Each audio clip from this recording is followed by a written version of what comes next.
ಇನ್ನು ಪ್ರಜ್ವಲ್ ರೇವಣ್ಣ ಇವತ್ತು ಭಾರತಕ್ಕೆ ಆಗಮಿಸೋದು ಬಹುತೇಕ ಖಚಿತ ಆಗಿದೆ. ಬಿಕಾಸ್ ಟಿಕೆಟ್ ಬುಕ್ ಮಾಡಿದ್ದಾರೆ. ಇನ್ನು ಇಮಿಗ್ರೇಷನ್ ಅಧಿಕಾರಿಗಳ ಜೊತೆ SIT ಅಧಿಕಾರಿಗಳು ಸಂಪರ್ಕದಲ್ಲಿದ್ದಾರೆ. ಪ್ರಜ್ವಲ್ ಯಾವ ವಿಮಾನದಲ್ಲಿ ಎಷ್ಟು ಹೊತ್ತಿಗೆ ಬರ್ತಾರೆ ಅಂದ್ರೆ ಆ ಟಿಕೆಟೇ ನಿಜ ಅಂತಾದ್ರೆ ಅಥವಾ ಟಿಕೆಟ್ ಪ್ರಕಾರ ಅವ್ರು ಬರ್ತಾರೆ ಅಂತಾದ್ರೆ LH764 ವಿಮಾನ ಮ್ಯೂನಿಚ್ ಏರ್ಪೋರ್ಟ್ನಿಂದ ಬೆಂಗಳೂರಿಗೆ ಬಂದು ಇಳಿಯುತ್ತೆ. ಸೊ ಇದೆಲ್ಲದರ ಮಾಹಿತಿಯನ್ನು ಈಗ SIT ಅಧಿಕಾರಿಗಳು ಕಲೆ ಹಾಕಿದ್ದಾರೆ.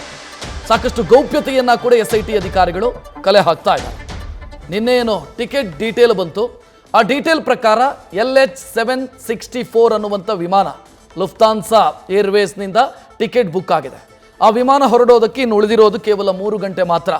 ಅಂದರೆ ಅಲ್ಲಿನ 12 ಗಂಟೆ, ಭಾರತದ 3 ಗಂಟೆ 30 ನಿಮಿಷ ಆ ಹೊತ್ತಿಗೆ ವಿಮಾನ ಹೊರಡಬೇಕು. ಸೊ ಇದೆಲ್ಲದರ ಬಗ್ಗೆಯೂ ಕೂಡ ಈಗ ಅಧಿಕಾರಿಗಳು ನಿಗಾ ಇಟ್ಟಿದ್ದಾರೆ. ರಾತ್ರಿ 12 ಗಂಟೆ 5 ನಿಮಿಷಕ್ಕೆ ದೇವನಹಳ್ಳಿ ಅಂತಾರಾಷ್ಟ್ರೀಯ ವಿಮಾನ ನಿಲ್ದಾಣ, ಕೆಂಪೇಗೌಡ ವಿಮಾನ ನಿಲ್ದಾಣದ ಟರ್ಮಿನಲ್ ನಂಬರ್ 2ಗೆ ಬಂದು ಇಳಿತಾರೆ ಪ್ರಜ್ವಲ್ ರೇವಣ್ಣ. ಆ ಟಿಕೆಟ್ನ ಪ್ರಕಾರವೇ ಅವರು ಟ್ರಾವೆಲ್ ಮಾಡ್ತಾರೆ ಅಂತಾದರೆ, ಸೊ ಆ ಕಾರಣಕ್ಕಾಗಿ ಎಲ್ಲ ರೀತಿಯಲ್ಲೂ ಕೂಡ SIT ಅಧಿಕಾರಿಗಳು ನಿಗಾ ಇಟ್ಟಿದ್ದಾರೆ.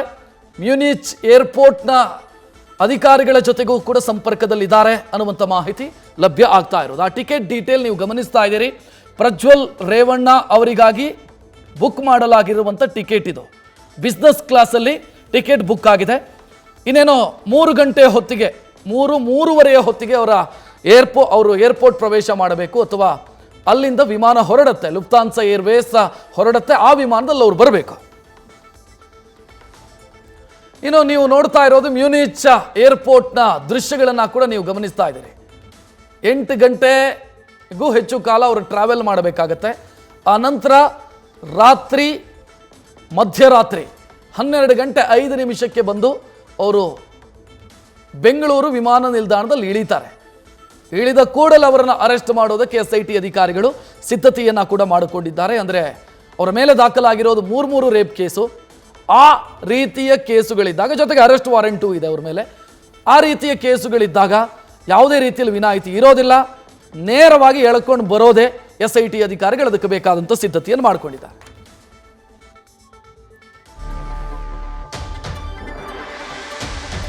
ಇನ್ನು ಪ್ರಜ್ವಲ್ ಆಗಮನ ಖಚಿತ ಆಗ್ತಾ ಇದ್ದಂತೆ ಬೆಂಗಳೂರು ಪೊಲೀಸರು ಕೂಡ ಅಲರ್ಟ್ ಆಗಿದ್ದಾರೆ. ಕಮಿಷನರ್ ಕಚೇರಿಯಲ್ಲಿ ಹಿರಿಯ ಅಧಿಕಾರಿಗಳೊಂದಿಗೆ ಸಭೆ ಕೂಡ ಆಗಿದೆ. BK ಸಿಂಗ್ ಅಂದ್ರೆ ಈ SIT ಮುಖ್ಯಸ್ಥರು ಮತ್ತು ಪೊಲೀಸ್ ಆಯುಕ್ತರು ಇವರ ಉಪಸ್ಥಿತಿಯಲ್ಲಿ ಒಂದು ಸಭೆಯಾಗಿದೆ.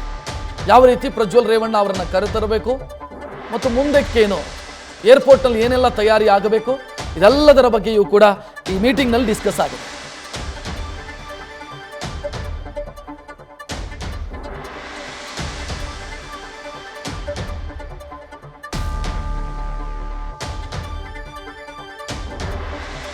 ಈ ಬಗ್ಗೆ ಹೆಚ್ಚಿನ ಡೀಟೇಲ್ ನೀಡೋದಕ್ಕೆ ನಮ್ಮ ಪ್ರತಿನಿಧಿ ಪ್ರಜ್ವಲ್ ನೇರ ಸಂಪರ್ಕದಲ್ಲಿ. ಪ್ರಜ್ವಲ್ ರೇವಣ್ಣ ಅವರು ಬರೋದು ಖಚಿತ ಆಗ್ತಾ ಇದ್ದಂತೆ SIT ಅಧಿಕಾರಿಗಳು ಏನೆಲ್ಲ ಸಿದ್ಧತೆಯನ್ನು ಮಾಡಿಕೊಂಡಿದ್ದಾರೆ ಮತ್ತು ಮೀಟಿಂಗ್ನಲ್ಲಿ ಯಾವ್ಯಾವ ವಿಚಾರ ಡಿಸ್ಕಸ್ ಆಯಿತು?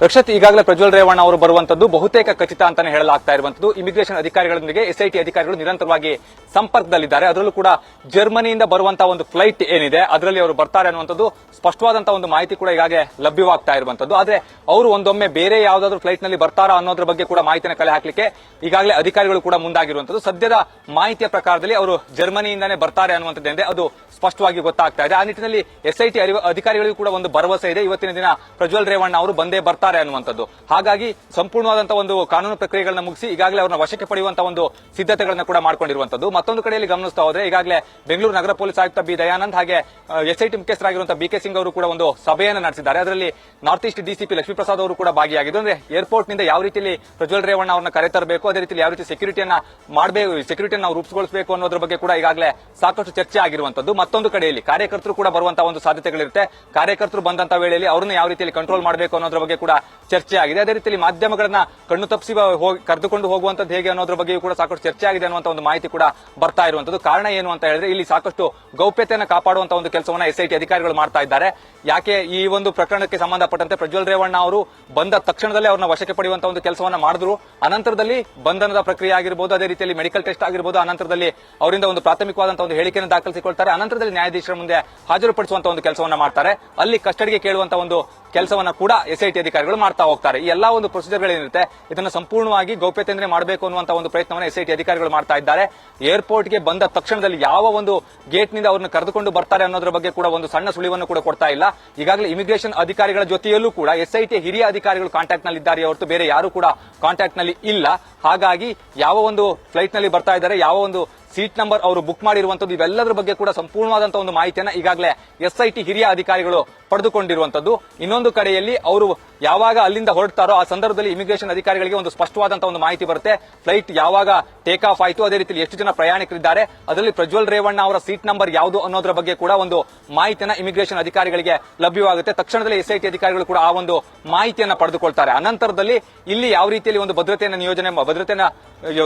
ನಿಯೋಜನೆ ಮಾಡಬೇಕು, ಪೊಲೀಸರನ್ನ ಎಲ್ಲೆಲ್ಲಿ ಸಿಬ್ಬಂದಿಗಳನ್ನ ನಿಯೋಜಿಸಬೇಕು, ಯಾವುದೇ ಕಾರಣಕ್ಕೂ ಕೂಡ ಎಲ್ಲೂ ಅಹಿತಕರ ಘಟನೆಗಳು ನಡೆಯದಂತೆ ಮುನ್ನೆಚ್ಚರಿಕಾ ಕ್ರಮಗಳನ್ನ ವಹಿಸಿಕೊಳ್ಳಬೇಕು ಅನ್ನುವಂಥ ದೃಷ್ಟಿಯಿಂದ ಸಾಕಷ್ಟು ಮುಂಜಾಗ್ರತಾ ಕ್ರಮವನ್ನು ತೆಗೆದುಕೊಳ್ಳಲಿಕ್ಕೆ ಈಗಾಗಲೇ ಮೀಟಿಂಗ್ ಅನ್ನ ಕೂಡ ಮಾಡಿರುವಂತದ್ದು. ಮತ್ತೊಂದು ಕಡೆಯಲ್ಲಿ CID ಆಫೀಸ್ ಏನಿದೆ ಅಲ್ಲೂ ಕೂಡ ಎಲ್ಲಾ ರೀತಿಯ ಒಂದು ಭದ್ರತೆಯನ್ನು ಕೈಗೊಳ್ಳಲಿಕ್ಕೆ ಸಾಕಷ್ಟು ಸಿಬ್ಬಂದಿಗಳನ್ನು ನಿಯೋಜನೆ ಮಾಡಲಿಕ್ಕೂ ಕೂಡ ಈಗಾಗಲೇ ಸಿದ್ಧತೆ ಮಾಡಿಕೊಳ್ಳಲಾಗಿದೆ. ಹೈಗ್ರೌಂಡ್ ಪೊಲೀಸರಾಗಿರ್ಬೋದು, ವಿಧಾನಸೌಧ ಪೊಲೀಸರಾಗಿರ್ಬೋದು, ಪ್ರತಿಯೊಬ್ಬರನ್ನ ಕೂಡ ಭದ್ರತೆಗೆ ನಿಯೋಜನೆ ಮಾಡುವಂತಹ ಒಂದು ಕೆಲಸವನ್ನ ಮಾಡ್ತಾರೆ. ಅದೇ ರೀತಿಯಲ್ಲಿ KSRP ತುಕಡಿಯನ್ನ ಕೂಡ ನಿಯೋಜನೆ ಮಾಡುವಂತಹ ಒಂದು ಕೆಲಸವನ್ನ ಮಾಡ್ತಾರೆ. ಅಂದ್ರೆ ಈ ಒಂದು ಪ್ರಕರಣದಲ್ಲಿ ಎಲ್ಲಿಯೂ ಕೂಡ ಸ್ವಲ್ಪ ಲೋಪವಾಗಬಾರದು, ಅದೇ ರೀತಿಯಲ್ಲಿ SIT ಅಧಿಕಾರಿಗಳಿಗೆ ತೊಂದರೆ ಆಗಬಾರದು ಅನ್ನುವಂತಹ ಒಂದು ಉದ್ದೇಶದಿಂದಾಗಿ ಇಷ್ಟೆಲ್ಲ ಮುಂಜಾಗ್ರತಾ ಕ್ರಮಗಳನ್ನ ತೆಗೆದುಕೊಳ್ಳಲಿಕ್ಕೆ ಈಗಾಗಲೇ ಅಧಿಕಾರಿಗಳು ಕೂಡ ಮುಂದಾಗಿರುವಂತದ್ದು. ಇನ್ನು ಪ್ರಜ್ವಲ್ ರೇವಣ್ಣ ಬರ್ತಾ ಇದ್ದಂತೆ ಮೊದಲಿಗೆ ಅವರ ಮೆಡಿಕಲ್ ಟೆಸ್ಟ್ ಮಾಡುವಂತಹ ಒಂದು ಕೆಲಸವನ್ನ ಮಾಡ್ತಾರೆ. ಅನಂತರದಲ್ಲಿ ಅವರಿಂದ ಪ್ರಾಥಮಿಕವಾದಂತಹ ಒಂದು ಹೇಳಿಕೆಯನ್ನು ದಾಖಲಿಸಿಕೊಳ್ತಾರೆ, ನ್ಯಾಯಾಧೀಶರ ಮುಂದೆ ಹಾಜರುಪಡಿಸ್ತಾರೆ. ಅಲ್ಲಿ ಕಸ್ಟಡಿಗೆ ಕೇಳುವಂತಹ ಒಂದು ಕೆಲಸವನ್ನ ಮಾಡ್ತಾರೆ. ಕಾರಣ ಏನು ಅಂತ ಹೇಳಿದ್ರೆ ಅವರಿಂದ ಸಾಕಷ್ಟು ಹೇಳಿಕೆಯನ್ನು ಪಡಿಬೇಕಾಗಿರುತ್ತೆ. ಸಂತ್ರಸ್ತೆಯರ ಹೇಳಿಕೆಯ ಆಧಾರದ ಮೇಲೆ ಅವ್ರನ್ನ ವಿಚಾರಣೆ ಮಾಡುವಂತಹ ಒಂದು ಕೆಲಸವನ್ನ SIT ಅಧಿಕಾರಿಗಳು ಮಾಡ್ತಾ ಹೋಗ್ತಾರೆ. ರಕ್ಷತ್, ಥ್ಯಾಂಕ್ ಯು ಪ್ರಜ್ವಲ್ ಮಾಹಿತಿಗೆ. ನ್ಯೂಸ್ ಫಸ್ಟ್ ನಿರ್ಭೀತಿಯಿಂದ ನಿಮ್ಮ ಪರವಾಗಿ.